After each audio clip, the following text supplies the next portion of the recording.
Hello students, आज हम solve करने वाले हैं प्रैक्टिस सेट 4.2। देखो यहाँ पे फर्स्ट क्वेश्चन हमें क्या दिया हुआ है, using the property a upon B equals to A K upon B K, fill in the blanks substituting proper numbers in the following. So हमें यहाँ पे कुछ ब्लैंक्स दिए हुए हैं, इन्हें हमें फिल करना है और फिल करने के लिए हमें कौन सी प्रॉपर्टी यूज करनी है, ये वाली प्रॉपर्टी यूज करनी है। ये प्रॉपर्टी हम ऑलरेडी 6 स्टैंडर्ड में पढ़ चुके हैं। देखो अगर ये आपको याद होगा तो स्टैंडर्ड 6 के प्रैक्टिस सेट 15 में ऑलरेडी हम पढ़ चुके हैं। बताओ आपको कैसे। जैसे 3/5 है, इसको हम a और b लिख सकते हैं, तो ये हो गया a upon B equals to property क्या थी, a के अपॉन b के। तो देखो यहाँ पे हमें दिख रहा है a b के मतलब यहाँ पे सेम वैल्यू आएगी।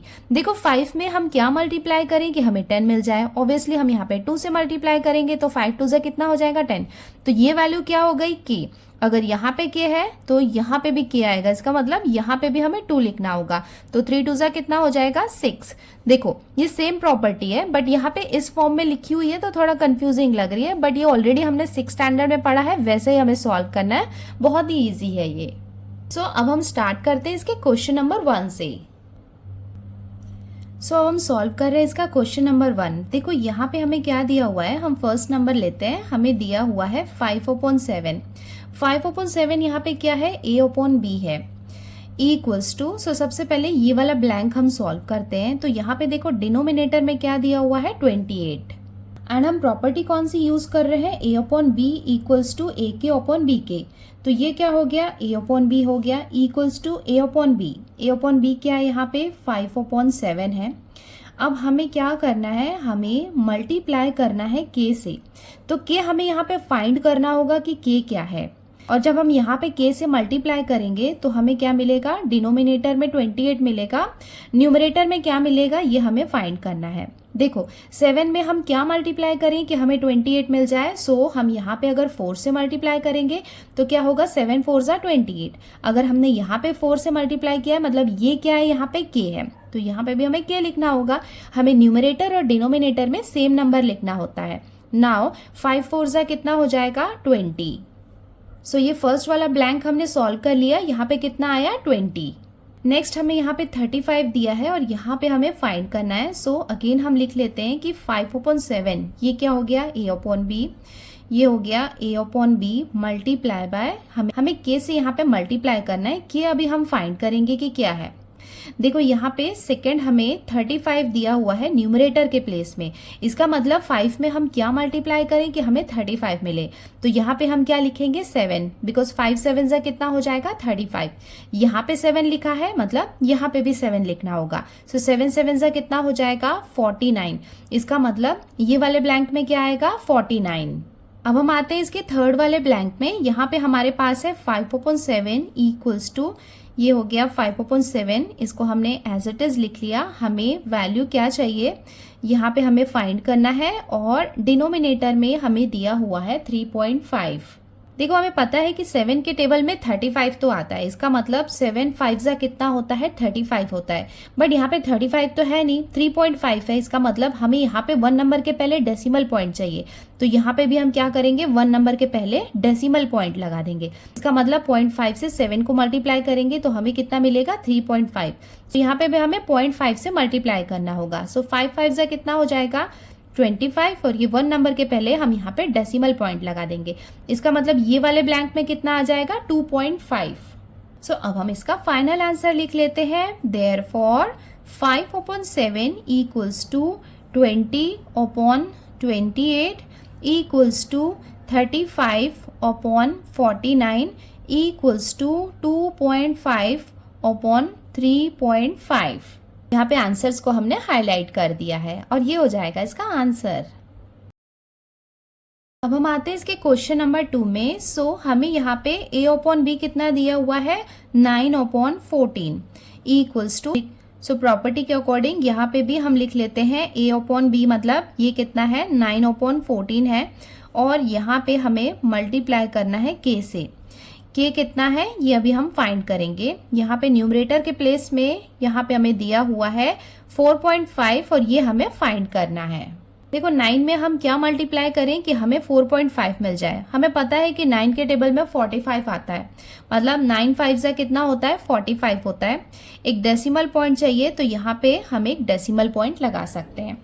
यहाँ पे k की वैल्यू हमें कितनी मिल गई 0.5। सो यहाँ पे भी हम क्या करेंगे 0.5 से मल्टीप्लाई करेंगे। तो फिलहाल हम यहाँ पे 14 का टेबल यूज कर रहे हैं। 14 5 से कितना होता है 70, बट यहाँ पे एक डेसिमल पॉइंट है तो ये 0 के पहले हम एक डेसिमल पॉइंट लगा देंगे तो इसकी वैल्यू कितनी हो जाएगी 7। ये वाला ब्लैंक हमने सॉल्व कर लिया, हमें कितना मिला 7। अब हम आते हैं नेक्स्ट ब्लैंक में। 9/14 है इक्वल्स टू 9/14। यहाँ पे हमें मल्टीप्लाई करना है, k की वैल्यू फाइंड करनी है, ये वाला पार्ट हमें फाइंड करना है। अपॉन हमें दिया हुआ है 42। 14 की टेबल हमें पता है कि 14 3 जा कितना होता है 42। तो यहाँ पे भी हम क्या करेंगे 3 से मल्टीप्लाई करेंगे। सो 9 3 जा कितना हो जाएगा 27। इसका मतलब ये वाले ब्लैंक में हमें कितना मिलेगा 27। अब हम आते हैं इसके नेक्स्ट क्वेश्चन में। यहाँ पे हमें दिया हुआ है 9/14। सो अब हम 9/14 में क्या मल्टीप्लाई करें कि हमें कितना मिल जाए। देखो डिनोमिनेटर में हमें कितना दिया हुआ है 3.5। देखो 14 के टेबल में 35 तो आता नहीं है, तो इस केस में हम क्या करेंगे, यहाँ पे हम क्या करते हैं डिवाइड कर लेते हैं इससे। तो इस वाले केस में हम क्या करने वाले हैं 14 को हम डिवाइड कर रहे हैं 3.5 से। तो यहाँ पे जो क्वोशंट आएगा वो यहाँ पे k की वैल्यू होगी। फिलहाल इसे हम 35 कंसीडर कर रहे हैं तो ये कितना हो जाएगा 14 2 जा 28। इसको अभी हम माइनस करेंगे तो हमें कितना मिलेगा 15 में से 8 को हम माइनस करेंगे तो हमें कितना मिलेगा 7 और ये वाला पार्ट हो जाएगा 0। देखो यहाँ पे ये 35 तो है नहीं 3.5 है, इसका मतलब यहाँ पे फिलहाल एक 0 लगेगा। बिकॉज 35 होता तो हम यहाँ पे डेसिमल पॉइंट लगाते, बट डेसिमल पॉइंट यहाँ पे पहले लगा है तो यहाँ पे भी हमें पहले लगाना होगा बिकॉज हम 3.5 को डिवाइड कर रहे हैं। देखो डेसिमल पॉइंट ऑलरेडी लगा हुआ है तो यहाँ पे हमें सिंपली एक 0 बढ़ा देना है। 0 बढ़ा देंगे तो हमें पता है कि 14 5 से कितना होता है 70। सो हमें यहाँ पे रिमाइंडर 0 मिल गया। इसका मतलब क्वोशंट हमें कितना मिला 0.25। आप चेक करके देख सकते हैं कि 14 को 0.25 से मल्टीप्लाई करेंगे तो आपको कितना मिलेगा 3.5। सो यहाँ पे न्यूमरेटर में भी हमें 0.25 से मल्टीप्लाई करना होगा। सो यहाँ पे रफ वर्क में हम चेक कर लेते हैं। 9 को हम मल्टीप्लाई कर रहे हैं 0.25 से। देखो 0.25 को थोड़ी देर के लिए हम 25 कंसीडर कर लेते हैं, उसके बाद हम डेसिमल पॉइंट ऐड कर देंगे। देखो हमें 25 की टेबल तो आती है। सो 25 9 से कितना होता है 225, बट यहाँ पे डेसिमल पॉइंट लगा हुआ है 1 2 2 नंबर के पहले, तो 1 2 2 नंबर के पहले यहाँ पे हम डेसिमल पॉइंट लगा देंगे। इसका मतलब ये दोनों को जब हम आपस में मल्टीप्लाई करेंगे तो हमें कितना मिलेगा 2.25। सो हमने यहाँ पे ये थर्ड वाला ब्लैंक भी फाइंड कर लिया है 2.25। तो अब हम इसका फाइनल आंसर लिख लेते हैं। देयरफॉर 9/14 इक्वल्स टू 4.5 अपॉन, यहाँ पे हम लिख लेते हैं इसको 7 equals to 27/42 equals to 2.25 upon 3.5। और यहाँ पे आंसर्स कौन कौन से हैं, ये जो 7 है ये हम हाईलाइट कर देते हैं, ये आंसर है। ये 27 यहाँ पे ब्लैंक है और 2.25 ये वाला यहाँ पे आंसर है। सो इसके साथ ही हमने क्वेश्चन नंबर 1 कंप्लीट कर लिया है। अब हम आते हैं इसके क्वेश्चन नंबर 2 में। देखो यहाँ पे हमें क्या दिया हुआ है, फाइंड द फॉलोइंग रेशियोज। तो हमें यहाँ पे क्या करना है, रेशियो फाइंड करनी है। फर्स्ट हमें क्या दिया हुआ है, the ratio of radius to circumference of the circle. देखो रेडियस हमें पता है कि क्या होता है, हम आर से रेडियस को रिप्रेजेंट करते हैं, और सरकमफेरेंस ऑफ द सर्कल क्या होता है 2πr। इसका रेशियो हमें किसका निकालना है, r अपॉन 2πr का। अब हम स्टार्ट करते हैं इसको सॉल्व करना। सो सबसे पहले हम लिख लेते हैं the ratio of circle be r, therefore its circumference equals to, circumference कितना हो जाएगा 2πr। Therefore ratio of radius to circumference of the circle is equals to, देखो हमें रेशियो किसका निकालना है, रेडियस टू सरकमफेरेंस। तो देखो रेडियस की वैल्यू कितनी है r अपॉन सरकमफेरेंस कितना है 2πr। अब हम यहाँ पे देखते हैं क्या कैंसिल हो सकता है। सो ये r से ये r को हम कैंसिल कर सकते हैं। सो हमें कितना मिलेगा, यहाँ पे कुछ नहीं, इसका मतलब हम लिख सकते हैं 1/2π। सो फाइनली इसका रेशियो क्या होगा 1:2 और ये हो जाएगा इसका conclusion. Therefore the ratio of radius to circumference of the circle is 1:2 second question में हमें किसका रेशियो निकालना है, the ratio of circumference of the circle with radius r to its area. Circumference of the circle to the area of the circle. देखो circumference हमने अभी देखा था 2πr होता है और एरिया क्या होता है πr²। सो ये हमने लिख लिया circumference of circle equals to 2πr, area of circle equals to πr²। So ये हमने लिख लिया therefore ratio of circumference to the area of the circle. So ये हो गया सर्कमफेरेंस अपॉन एरिया। सर्कमफेरेंस हमें कितना दिया हुआ है 2πr अपॉन एरिया कितना है πr²। अब हम देखते हैं कि यहाँ पे क्या कैंसिल हो सकता है। देखो ये पाई से ये पाई कैंसिल हो सकता है, ये r से ये एक स्क्वायर वाला r कैंसिल हो सकता है क्योंकि यहाँ पे 2r है और यहाँ पे 1r है। सो 1r से ये वाले 1r को हमने कैंसिल कर दिया तो यहाँ पे अभी 1r रिमेनिंग है। सो यहाँ पे अभी क्या बाकी है 2/r। सो इस रेशियो के फॉर्म में हम कैसे लिख सकते हैं 2:r और ये हो जाएगा इसका conclusion. Therefore the ratio of circumference of circle with radius r to its area is 2:r। Question number 3 है the ratio of diagonal of a square to its sides if the length of side is 7 centimetre. ये आपको draw नहीं करना है, मैं बस आपको समझाने के लिए बता रही हूँ कि अगर ये स्क्वायर है तो ये क्या होता है इसका डायगोनल होता है और ये क्या होता है इसका साइड होता है और साइड की लेंथ हमें कितनी दी हुई है 7 सेंटीमीटर और स्क्वायर के सारे साइड्स की लेंथ इक्वल होती है। तो हम यहाँ पे पहले गिवन वाला पार्ट लिख लेते हैं। Length of side of square, देखो length of side of square ये हमें कितना दिया हुआ है 7 centimetre. Therefore diagonal of square, diagonal का देखो फॉर्मूला होता है, ये आपको याद होगा √2 into side. Diagonal of square क्या होता है √2 इंटू साइड होता है। देखो √2 को हम एज इट इज लिखेंगे, साइड की वैल्यू हमें कितनी दी हुई है यहाँ पे 7, तो इसे हम लिख सकते हैं 7√2 सेंटीमीटर। ये क्या हो जाएगा स्क्वायर का डायगोनल। अब हम इसका रेशियो निकाल लेते हैं। Therefore ratio of diagonal of a square to its side equals to, so यहाँ पे हमें रेशियो निकालना है diagonal to its side. Diagonal हमें कितना दिया हुआ है 7, हमें साइड दिया था तो उसके हेल्प से हमने कितना निकाला था 7√2 अपॉन साइड कितना है 7। तो यहाँ पे ये 7 से ये 7 को हम कैंसिल कर सकते हैं। कैंसिल करने के बाद हमें कितना मिलेगा √2 अपॉन यहाँ पे कुछ नहीं, इसका मतलब क्या होगा 1। इसको हम रेशियो के फॉर्म में लिख लेते हैं। ये कितना हो जाएगा √2:1 और ये हो जाएगा इसका conclusion. The ratio of diagonal of a square to its side is √2:1। अब हम आते हैं इसके क्वेश्चन नंबर 4 में। यहाँ पे हमें दिया हुआ है the length of sides of a rectangle are 5 centimetre and 3.5 centimetre. Find the ratio of its perimeter to area. So हमें यहाँ पे क्या दिया हुआ है रेक्टेंगल दिया हुआ है, इसमें यहाँ पे हमें उसके साइड्स दिए हुए हैं तो ऑब्वियसली जो बड़ा है वो क्या होगा उसका लेंथ होगा। सो लेंथ हमें गिवन है 5 सेंटीमीटर और उसकी ब्रेड्थ हमें कितनी गिवन है 3.5 सेंटीमीटर। हमें रेशियो किसका फाइंड करना है पेरीमीटर टू इट्स एरिया। तो देखो हमें यहाँ पे लेंथ और ब्रेड्थ दिया हुआ है तो सबसे पहले हम इसका पेरीमीटर फाइंड करेंगे, एरिया फाइंड करेंगे, उसके बाद ये दोनों का रेशियो निकाल लेते हैं। सो ये हमने लिख लिया length of the rectangle L equals to 5 centimetre, breadth of the rectangle B equals to 3.5 centimetre. So ratio निकालने के लिए हमें पेरीमीटर और एरिया फाइंड करना होगा। सो हमने इसका फॉर्मूला लिख लिया है। पेरीमीटर ऑफ रेक्टेंगल का फॉर्मूला होता है 2 in bracket length plus breadth. तो यहाँ पे हम वैल्यू पुट कर देते हैं। देखो लेंथ के प्लेस में यहाँ पे हम लिखते हैं 5 प्लस ब्रेड्थ के प्लेस में हम लिखेंगे 3.5 इक्वल्स टू 2। यहाँ पे ये दोनों को हम ऐड कर लेंगे तो हमें कितना मिलेगा 8.5 इक्वल्स टू 8.5 को हम 2 से मल्टीप्लाई करेंगे तो हमें कितना मिलेगा 17 सेंटीमीटर। नाउ यहाँ पे इसका एरिया भी फाइंड कर लेते हैं। एरिया क्या होता है लेंथ इंटू ब्रेड्थ। लेंथ हमें गिवन है यहाँ पे 5 सेंटीमीटर, ब्रेड्थ हमें दिया हुआ है 3.5 इक्वल्स टू 5 में 3.5 को हम मल्टीप्लाई करेंगे तो हमें कितना मिलेगा 17.5 सेंटीमीटर स्क्वायर। बिकॉज एरिया की यूनिट में हम स्क्वायर लगाते हैं और पेरीमीटर जो है वो हम एज इट इज लिखेंगे। तो यहाँ पे अब हमें पेरीमीटर और एरिया दोनों मिल गया है, तो अब हम इसका रेशियो भी फाइंड कर लेते हैं।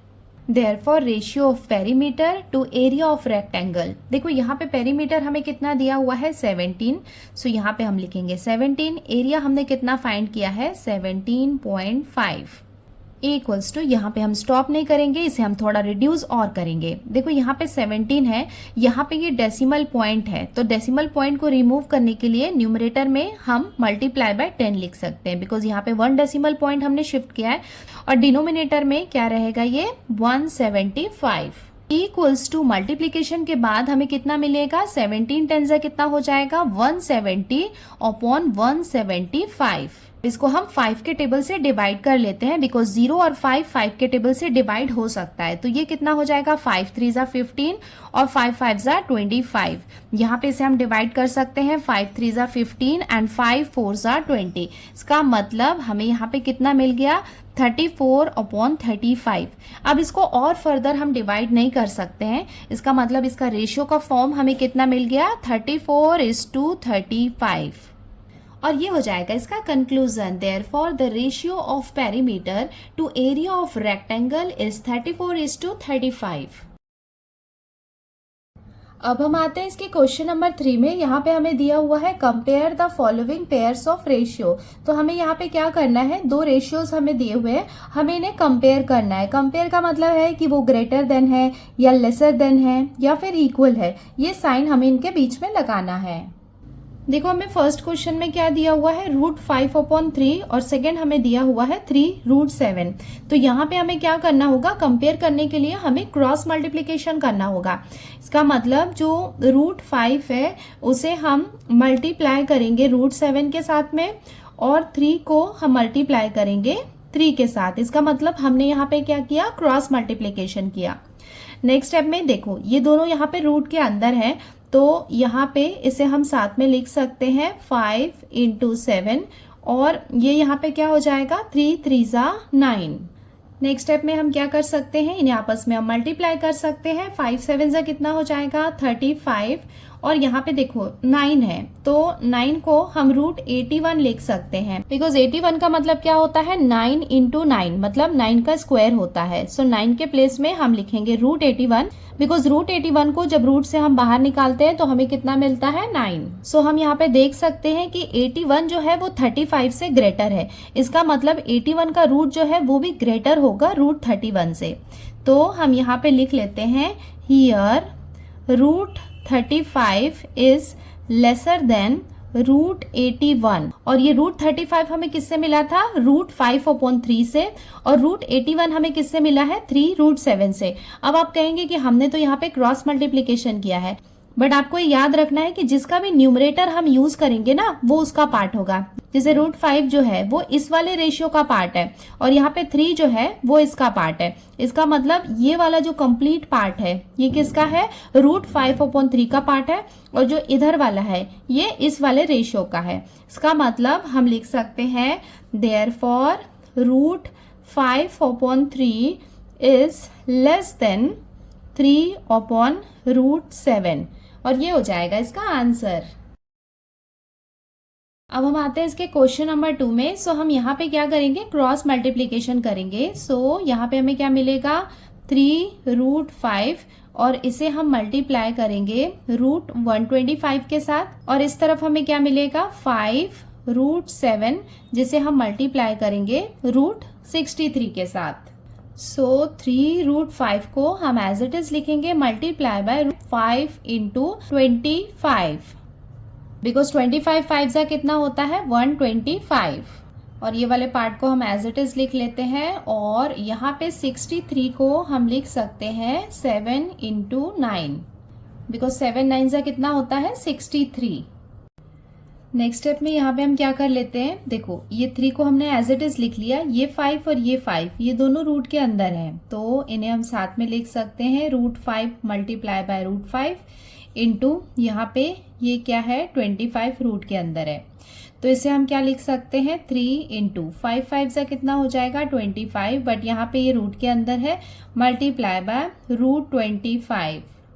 देखो ये 3 तो यहाँ पे एज इट इज रहेगा, 25 को रूट से हम बाहर निकालेंगे तो हमें कितना मिलेगा 5, बिकॉज 5 इंटू 5 कितना होता है 25 मल्टीप्लाई बाय यहाँ पे भी हमें 5 मिल जाएगा। अब यहाँ पे हम मल्टीप्लीकेशन कर लेते हैं, 5 5 जा कितना हो जाएगा 25, 25 3 जा कितना हो जाएगा 75।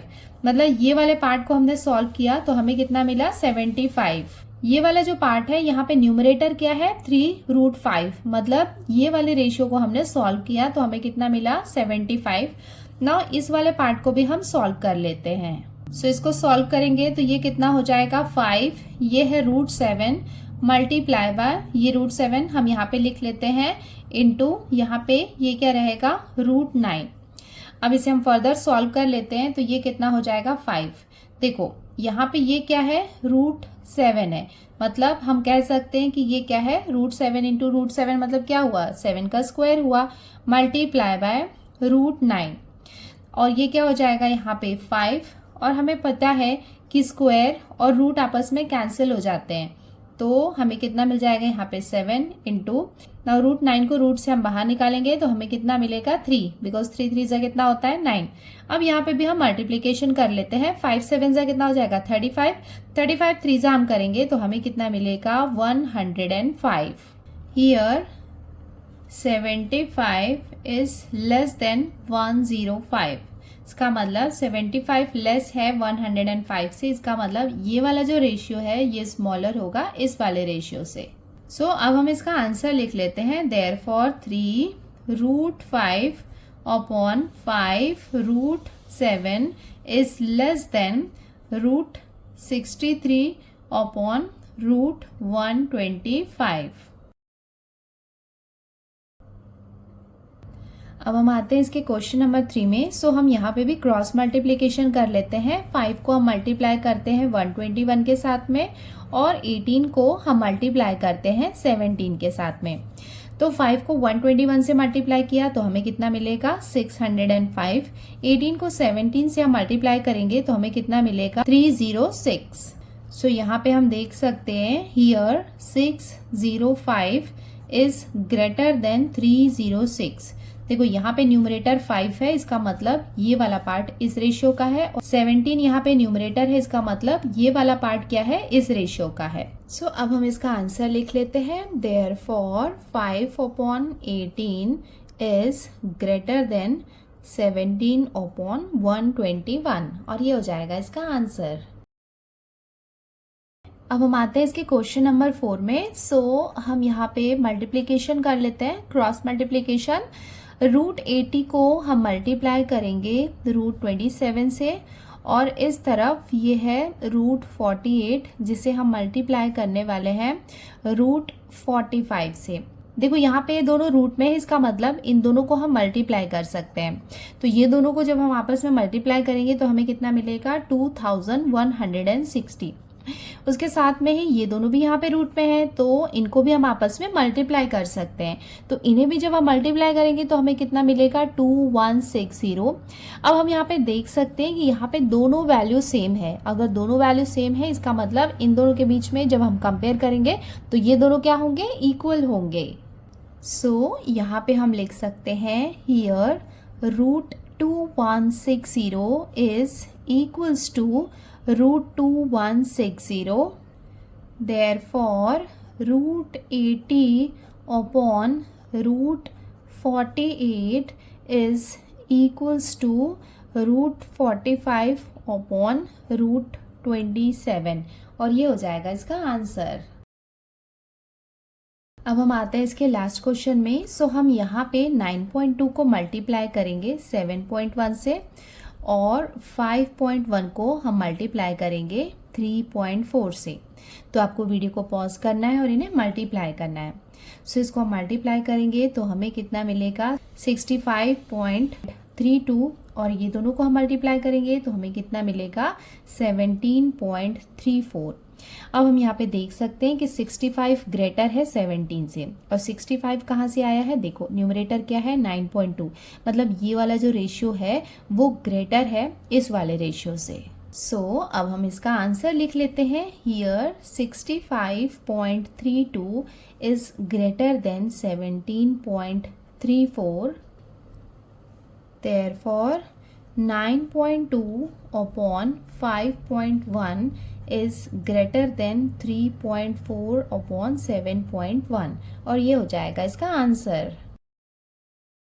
अब हम आते हैं इसके क्वेश्चन नंबर 4 में। फर्स्ट क्वेश्चन हमें क्या दिया हुआ है, quadrilateral ABCD is a parallelogram.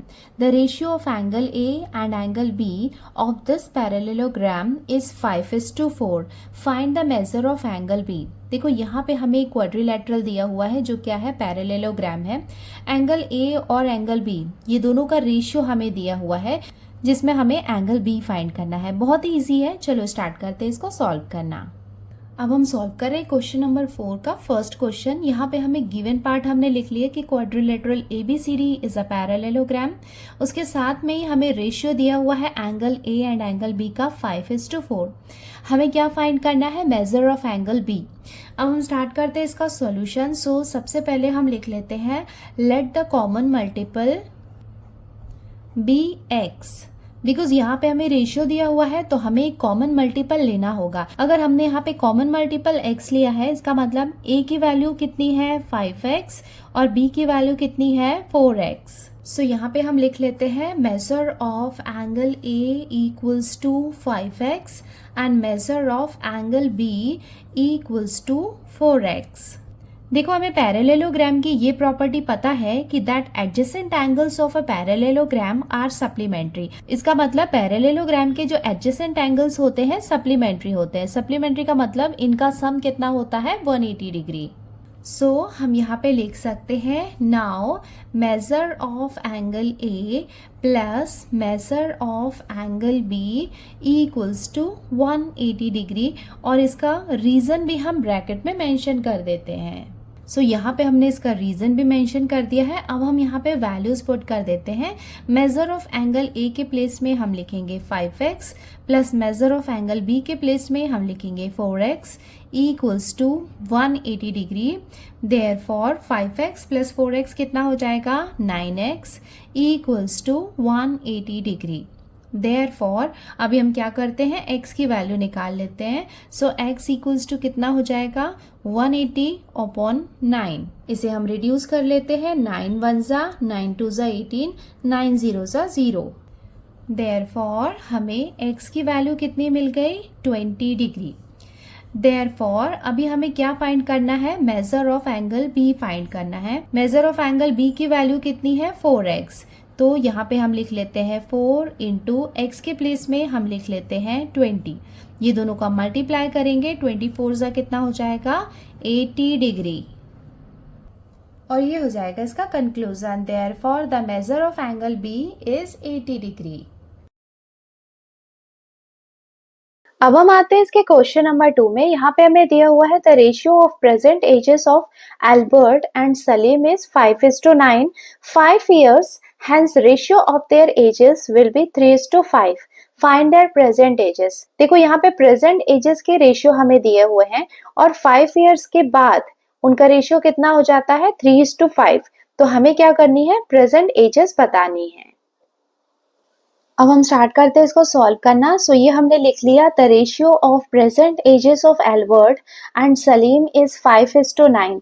ये दोनों के एज का हमें रेशियो दिया हुआ है। अगर हमें रेशियो दिया होता है तो हमें कॉमन मल्टीपल लेना होता है जिसे हमने ले लिया x। सो ये हमने लिख लिया let the common multiple be x। Therefore present age of Albert 5x, because यहाँ पे रेशियो में हमें 5 दिया हुआ है, x यहाँ पे मल्टीपल है तो हम एज की बात कर रहे हैं तो हमने लिख लिया ईयर्स। उसके बाद हम लिख लेते हैं present age of Salim equals to 9x years. देखो क्वेश्चन में हमें एक कंडीशन दी हुई है आफ्टर 5 years की, मतलब 5 साल के बाद। तो जब 5 साल के बाद की हम बात कर रहे हैं तो जो प्रेजेंट एज है ना उसमें हमें +5 करना होगा। तो आफ्टर 5 years की कंडीशन हम ले आए तो ये हम लिख लेते हैं एल्बर्ट्स एज, ये कितनी हो जाएगी 5x तो प्रेजेंट एज थी, आफ्टर 5 years मतलब 5 उसमें ऐड हो जाएगा तो ये कितना हो जाएगा 5x प्लस 5 years। और सलीम की कितनी हो जाएगी? Salim's age equals to 9x plus 5 years.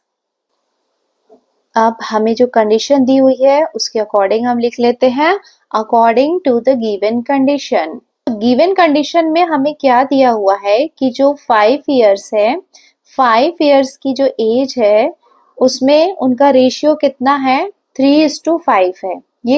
ये कंडीशन हमें दी हुई है कि जब 5 साल हो जाएंगे तो उनके बाद उनकी एज का रेशियो कितना हो जाएगा? 3:5। अब हम इस इक्वेशन को सॉल्व कर लेते हैं बाय क्रॉस मल्टीप्लीकेशन। 5 को हम मल्टीप्लाई करेंगे 5x प्लस 5 के साथ में, और उसके साथ में 3 को हम मल्टीप्लाई करेंगे 9x प्लस 5 के साथ। देयरफॉर 5 5 जा कितना हो जाएगा? 25x प्लस 5 5 जा 25 इक्वल्स टू 9 3 जा 27x प्लस 5 3 जा 15। देयरफॉर x वाले टर्म्स को हम साथ में लिख लेंगे। ये कितना है? 25x। 27 को हम लेफ्ट साइड में लाएंगे तो साइन यहाँ पे चेंज हो जाएगा, इक्वल्स टू 15 है, ये प्लस इधर जाके हो जाएगा -25। अब इसको सॉल्व कर लेते हैं। 25 में से 27 को हम माइनस कर रहे हैं तो हमें लगाना होगा minus sign. -2x equals to 15 में से 25 को माइनस कर रहे हैं तो अगेन यहाँ पे क्या लगेगा? एक माइनस साइन लगेगा। देयरफॉर अब हम x की वैल्यू निकाल लेते हैं। x equals to -10 upon -2। हमें पता है कि न्यूमरेटर और डिनोमिनेटर दोनों में माइनस साइन हो तो आपस में कैंसिल हो जाते हैं। 2 1 सा और ये कितना हो जाएगा? 2 5 सा। इट मीन्स हमें x की वैल्यू कितनी मिल गई? 5। अब हमें x की वैल्यू मिल गई है तो अब हम इनके प्रेजेंट एज भी निकाल लेते हैं। तो ये क्या हो जाएगा? Present age of Albert. Present age of Albert हमने क्या सपोज किया था? 5x। तो ये हो जाएगा 5 इंटू एक्स के प्लेस में हम पुट करेंगे 5। सो 5 5 जा कितना हो जाएगा? 25 ईयर्स। इसका मतलब एल्बर्ट की प्रेजेंट एज कितनी हो जाएगी? 25 ईयर्स। इसके साथ में ही हम सलीम की भी प्रेजेंट एज निकाल लेते हैं। ये कितनी है? 9x। सो ये हो जाएगा 9 इंटू एक्स के प्लेस में हम पुट करेंगे 5। सो हमें कितना मिलेगा? 9 5 सा 45 ईयर्स। सो सलीम की एज हमें कितने मिल गए? 45 ईयर्स। और ये हो जाएगा इसका conclusion. Therefore the present age of Albert is 25 years and Salim is 45 years. अब हम आते हैं इसके क्वेश्चन नंबर 3 में। यहाँ पे हमें दिया हुआ है the ratio of length and breadth of a rectangle is 3:1 and its perimeter is 36 centimetre. Find the length and breadth of the rectangle. So इस वाले क्वेश्चन में हमें लेंथ और ब्रेथ का रेशियो दिया हुआ है और उसके साथ में हमें पेरीमीटर गिवन है और हमें लेंथ और ब्रेथ फाइंड आउट करना है। सो यहाँ पे हमने ये गिवन वाला पार्ट लिख लिया। The ratio of length and breadth of rectangle equals to 3:1। Perimeter of rectangle हमें दिया हुआ है 36 सेंटीमीटर। हमें फाइंड करना है लेंथ और ब्रेथ। अब हम स्टार्ट करते हैं इसका सॉल्यूशन। सो यहाँ पे हमें रेशियो दिया हुआ है तो हमें इनका कॉमन मल्टीपल लेना होगा। तो ये हम लिख लेते हैं let the common multiple be x। हमने यहाँ पे कॉमन मल्टीपल ले लिया x। देयरफॉर हम लिख सकते हैं लेंथ ऑफ द रेक्टेंगल, इसे हम L से रिप्रेजेंट करते हैं, इसे हम लिख लेते हैं 3x बिकॉज रेशियो में यहाँ पे लेंथ हमें कितना दिया हुआ है 3 and breadth of the rectangle, breadth हमें कितना दिया हुआ है 1x। According to the given condition perimeter of rectangle हमें कितना दिया हुआ है 36 centimetre. Therefore perimeter of rectangle का फॉर्मूला क्या होता है 2 in bracket length plus breadth और पेरीमीटर ऑफ रेक्टेंगल की वैल्यू हमें कितनी गिवन है 36। देयरफॉर ये हो जाएगा 2। लेंथ हमने कितना सपोज किया है 3x प्लस b कितना है 1x equals to 36। Therefore 2 3 plus 1 कितना हो जाएगा 4x इक्वल्स टू 36। देयरफॉर यहाँ पे ये ब्रैकेट में है तो हम मल्टीप्लाई कर लेते हैं। 4 2 से कितना हो जाएगा 8x इक्वल्स टू 36। देयरफॉर अब हम x की वैल्यू निकाल लेते हैं। x इक्वल्स टू कितना हो जाएगा 36/8। अब इसको हम यहाँ पे डिवाइड कर लेते हैं। प्रॉपरली डिवाइड नहीं हो रहा है, हम यहाँ पे रफ वर्क में कर लेते हैं। तो ये कितना हो जाएगा 8 4 ज़ा 32। इसको हम माइनस करेंगे तो हमारे पास कितना बाकी रहेगा 4। एक डेसिमल पॉइंट लगा के हम 0 यहाँ पे बढ़ा सकते हैं। नाउ 8 5 ज़ा कितना हो जाएगा 40। इट मीन्स हमें x की वैल्यू कितनी मिल गई 4.5। x की वैल्यू मिल गई है, इसका मतलब अब हम इसका लेंथ और ब्रेड्थ फाइंड कर सकते हैं। तो ये हम लिख लेते हैं therefore length of the rectangle, ये कितना था 3x था, इक्वल्स टू यहाँ पे हम लिखेंगे 3 इंटू एक्स के प्लेस में हम लिखेंगे 4.5। 3 को हम 4.5 से मल्टीप्लाई करेंगे तो हमें कितना मिलेगा 13.5 सेंटीमीटर। अब हम इसका ब्रेड्थ ऑफ द रेक्टेंगल में निकाल लेते हैं। ये कितना है 1x equals to 1 into x की वैल्यू कितनी है 4.5। 1 और 4.5 को मल्टीप्लाई करेंगे तो हमें कितना मिलेगा 4.5 सेंटीमीटर, और ये क्या हो जाएगा ब्रेड्थ। और ये हो जाएगा इसका conclusion. Therefore the length and breadth of rectangle are 13.5 centimetre and 4.5 centimetre respectively. अब हम आते हैं इसके नेक्स्ट क्वेश्चन में। यहाँ पे हमें क्या दिया हुआ है the ratio of two numbers is 31:23 and their sum is 216। Find these numbers. तो हमें यहाँ पे देखो टू नंबर्स का रेशियो दिया हुआ है 31:23 और उसके साथ ही उनका सम दिया हुआ है और हमें वो नंबर्स फाइंड करने हैं।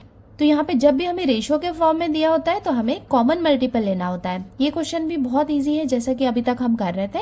तो चलो स्टार्ट करते हैं इसको सॉल्व करना। सो ये हमने लिख लिया the ratio of two number is 31:23 and let the common multiple be x। Therefore first number कितना हो जाएगा 31x, बिकॉज यहाँ पे रेशियो में फर्स्ट नंबर क्या है 31, and second number equals to 23x। According to the given condition sum of numbers equals to हमें कितना दिया हुआ है 216। देयरफॉर अब हम इसका सम कर लेते हैं 31x plus 23x equals to 216। Therefore 31 और 23 को हम ऐड करेंगे तो हमें कितना मिलेगा 54x इक्वल्स टू 216। देयरफॉर अब हम यहाँ पे x की वैल्यू फाइंड कर लेते हैं। x इक्वल्स टू ये कितना हो जाएगा 216/54। सो 6 और 4 है, इसे हम 2 के टेबल से डिवाइड कर लेते हैं। 2 2 ज़ा 4 और ये हो जाएगा 2 7 ज़ा 14।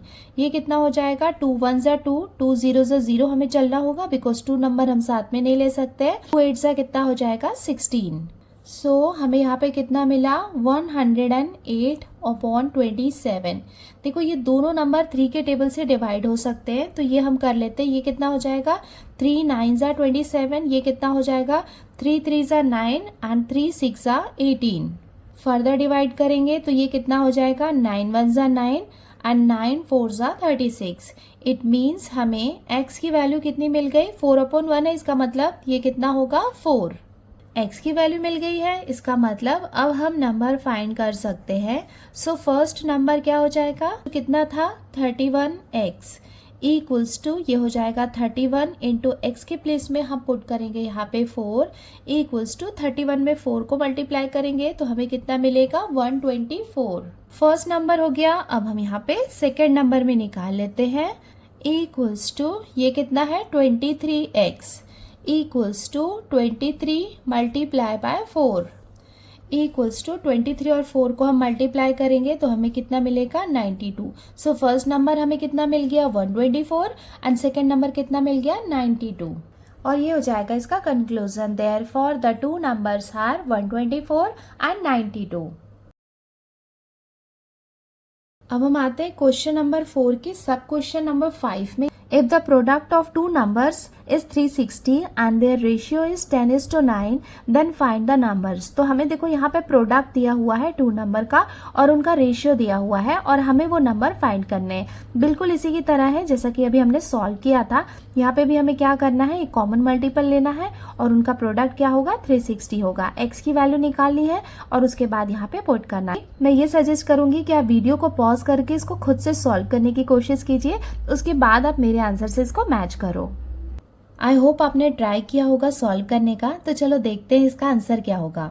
The ratio of two number is 10:9 and let the common multiple be x. Therefore first number equals to, देखो यहाँ पे हमें क्या दिया हुआ है 10, तो इसको हम ले सकते हैं 10x and second number equals to 9x। So ये हमने लिख लिया according to the given condition product of numbers equals to 360। Therefore numbers यहाँ पे क्या है 10x मल्टीप्लाई बाय 9x। यहाँ पे हम मल्टीप्लीकेशन का साइन लगा रहे हैं बिकॉज हम प्रोडक्ट की बात कर रहे हैं, इक्वल्स टू 360। देयरफॉर यहाँ पे हम मल्टीप्लाई कर लेते हैं, 10 9 से कितना हो जाएगा 90 और हमें पता है x और x मल्टीप्लाई होके कितने हो जाते हैं एक्स स्क्वायर इक्वल्स टू 360। सो यहाँ पे ये एक्स स्क्वायर इक्वल्स टू कितना हो जाएगा 360 और यहाँ पे 90 देखो मल्टीप्लीकेशन में है तो इधर आके ये किस में हो जाएगा, डिवीजन में हो जाएगा। ये जीरो से ये जीरो आपस में कैंसिल हो जाएंगे, ये हो जाएगा 9 1 ज़ा एंड 9 4 ज़ा 36। देयरफॉर एक्स स्क्वायर हमें कितना मिल गया यहाँ पे 4। देखो बच्चों यहाँ पे कंफ्यूज मत होना कि कभी भी आपको याद रखना कि x और x जब इसे हम आपस में ऐड करते हैं तो ये कितना होता है 2x होता है, बिकॉज यहाँ पे ये 1 और ये 1 आपस में ऐड होते हैं और 2x होता है। बट जब हम x को मल्टीप्लाई करते हैं x के साथ में तो ये कितना होता है एक्स स्क्वायर। देयरफॉर ये कितना हो जाएगा एक्स स्क्वायर इक्वल्स टू, देखो 4 को हम ऐसे भी लिख सकते हैं 2 का स्क्वायर। सो ये स्क्वायर और ये स्क्वायर आपस में कैंसिल हो जाएंगे। इट मीन्स एक्स की वैल्यू हमें कितनी मिल जाएगी 2।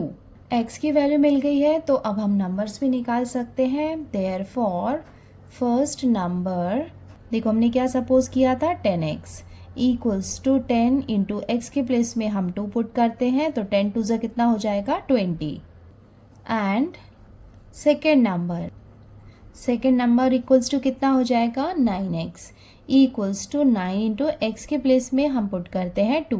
सो 9 2 से कितना हो जाएगा 18। सो फर्स्ट नंबर कितना हो जाएगा 20 और सेकेंड नंबर क्या हो जाएगा 18 और ये हो जाएगा इसका conclusion. Therefore the two numbers are 20 and 18।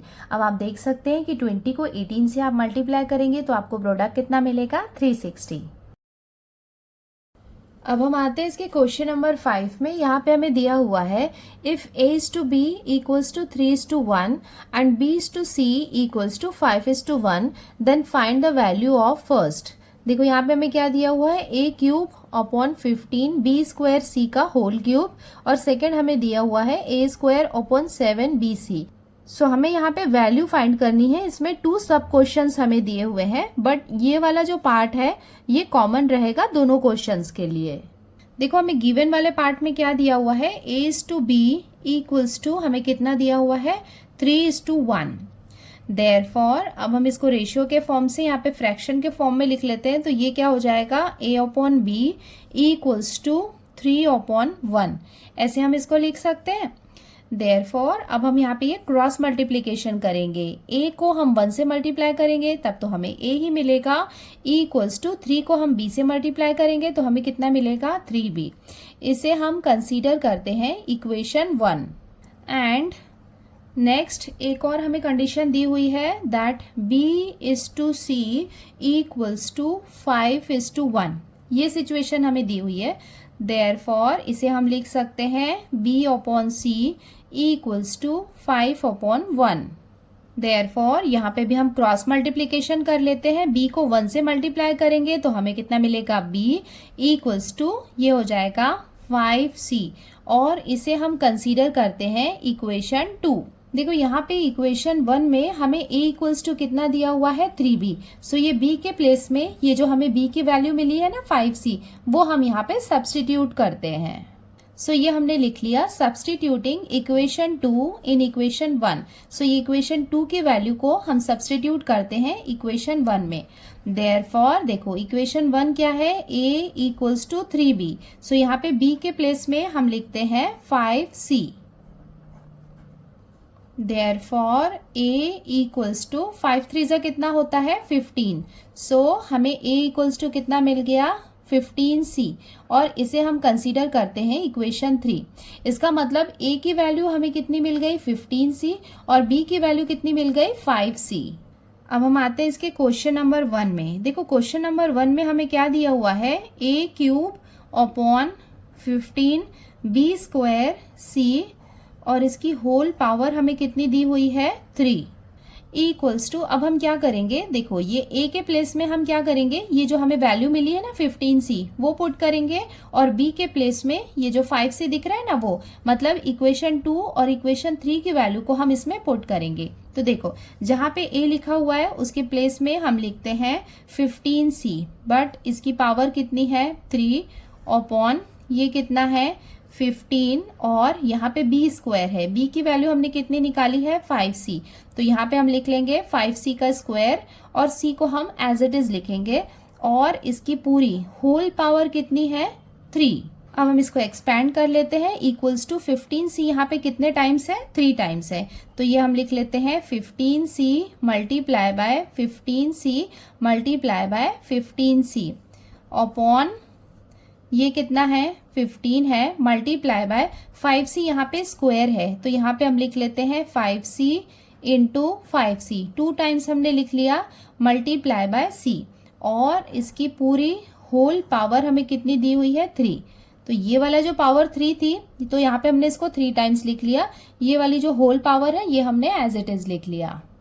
Now next step में इसको हम सिंप्लीफाई कर लेते हैं, जो जो यहाँ पे रिड्यूस हो रहा है वो हम कर लेते हैं। देखो यहाँ पे ये 5c है 5c है 15c, तो देखो ये 15 से ये 15 कैंसिल होगा, ये c से ये वाला c कैंसिल हो जाएगा, ये क्या हो जाएगा, ये c से ये c कैंसिल हो गया, ये हो जाएगा 5 1 जा 5 5 3 जा 15। उसके बाद ये c से ये c कैंसिल हो गया, 5 1 जा 5 3 जा। इसका मतलब न्यूमरेटर और डिनोमिनेटर के c को आप आपस में कैंसिल कर सकते हो, और ये वाले नंबर्स को आपस में कैंसिल कर सकते हैं। अब यहाँ डिनोमिनेटर में तो कुछ भी नहीं बचा है, न्यूमरेटर में 3 और 3 हमें दिखाई दे रहा है, इसका मतलब 3 इंटू 3 और इसकी पावर 3 ये यहाँ पे बाकी है, इक्वल्स टू 3 3 जा कितना हो जाएगा 9, और इसकी पावर कितनी हो जाएगी 3। 9 क्यूब का मतलब क्या होगा 9 इंटू 9 इंटू 9 इक्वल्स टू। अब हम यहाँ पे मल्टीप्लीकेशन कर लेते हैं, 9 9 जा 81, 81 9 जा हम मल्टीप्लाई करेंगे तो हमें कितना मिलेगा 729। इसका मतलब जो फर्स्ट वाला क्वेश्चन था ना इसको हमने सॉल्व कर लिया, और इसका आंसर कितना आ गया 729। ये हमने यहाँ पे ब्रैकेट में मेंशन कर दिया है फ्रॉम इक्वेशन 2 एंड 3, मतलब इक्वेशन 2 एंड 3 से ही हमने यहाँ पे वैल्यू पुट की है ना, तो वो हमने यहाँ पे लिख लिया। अब हम नेक्स्ट क्वेश्चन को भी सॉल्व कर लेते हैं। इक्वल्स टू देखो a के प्लेस में हम कितना लिखेंगे 15c, और ये हो जाएगा इसका स्क्वायर। 7 को हम एज इट इज लिखेंगे, मल्टीप्लाई बाय b के प्लेस में हम क्या लिखेंगे 5c इंटू c को हम एज इट इज लिखेंगे। तो ये हम यहाँ पे ब्रैकेट में मेंशन कर देते हैं from equation 2 and 3 equals to. देखो यहाँ पे 15c का स्क्वायर है, इसका मतलब ये यहाँ पे क्या है 2 टाइम्स है, तो ये हम लिख लेते हैं 15c into 15c 7 into 5c into c। देखो ये c से ये c को हम कैंसिल कर सकते हैं, ये c से ये c को हम कैंसिल कर लेंगे, ये हो जाएगा 5 1 जा 5, और ये कितना हो जाएगा 5 3 जा 15 इक्वल्स टू। अब हमारे पास क्या क्या रिमेनिंग पार्ट है 15 इंटू 3, और डिनोमिनेटर में क्या बाकी है 7 इक्वल्स टू 15 3 जा कितना होता है 45 अपॉन 7। इसका मतलब इसका आंसर हमें कितना मिल गया 45:7, और ये हो जाएगा इसका आंसर। अब हम आते हैं इसके क्वेश्चन नंबर 6 में। देखो क्वेश्चन नंबर 5 और 6 में यहाँ पे स्टार लगाया है, बट क्यों लगाया नहीं पता, बिकॉज डायरेक्ट यहाँ पे आंसर आ रहा है। चलो देखते हैं यहाँ पे क्वेश्चन नंबर 6 में हमें क्या दिया हुआ है। इफ देखो रूट के अंदर यहाँ पे क्या है 0.04 multiply by 0.4 into A equals to, ये हमें यहाँ पे नंबर दिया हुआ है, मतलब ये दोनों आपस में इक्वल हैं ऐसा हमें दिया हुआ है।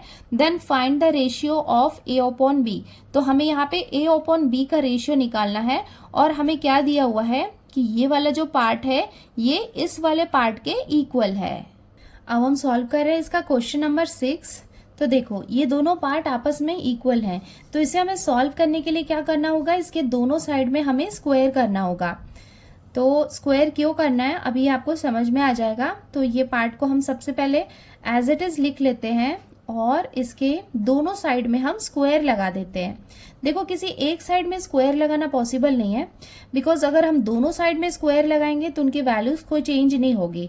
सो दैट्स वाई हम यहाँ पे क्या करेंगे, दोनों साइड में स्क्वायर कर लेते हैं और हम यहाँ पे मेंशन भी कर देते हैं। देयरफॉर सो नेक्स्ट स्टेप में क्या होगा, देखो ये स्क्वायर और ये रूट आपस में कैंसिल हो जाएंगे, तो ये अंदर के जो पार्ट है उसको हम एज इट इज लिख लेते हैं। 0.04 into 0.4 into A equals to, देखो यहाँ पे क्या है, ये स्क्वायर है, मतलब ये पूरा होल का स्क्वायर है।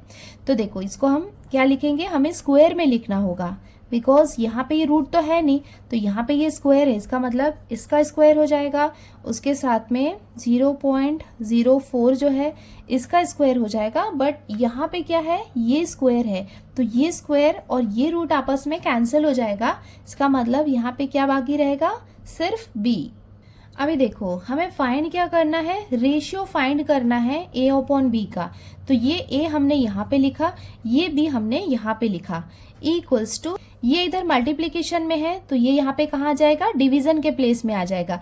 तो ये पूरा पार्ट इधर आ जाएगा और ये वाले पार्ट को यहाँ पे हम लिख लेते हैं। तो ये क्या है, 0.4 का स्क्वायर इंटू 0.04 का स्क्वायर, ये हमने एज इट इज लिख लिया। ये मल्टीप्लीकेशन वाला जो पार्ट था वो इधर आके डिवीजन के प्लेस में आ जाएगा।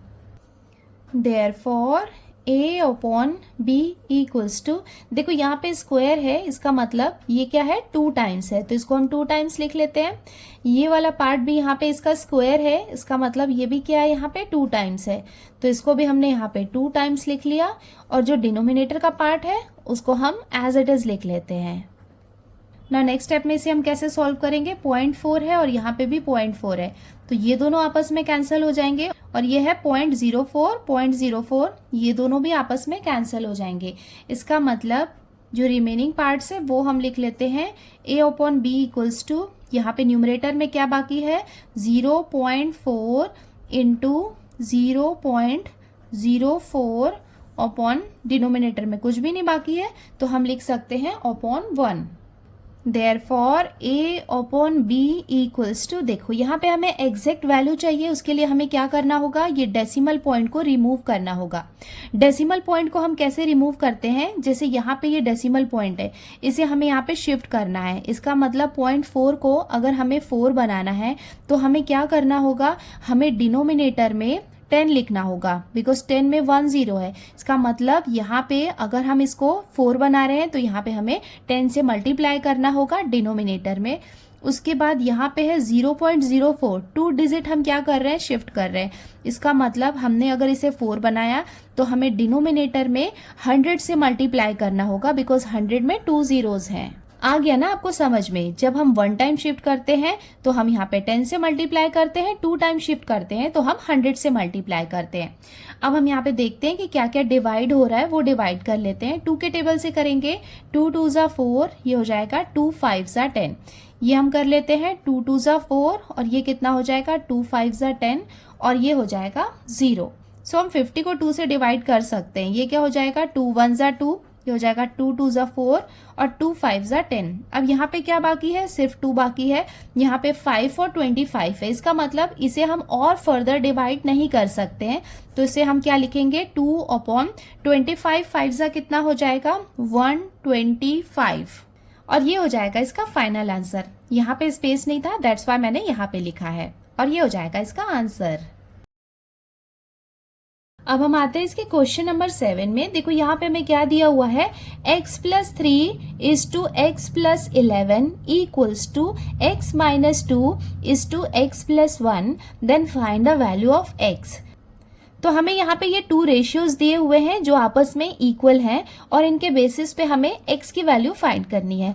बहुत ही ईजी है, चलो इसको भी सॉल्व कर लेते हैं।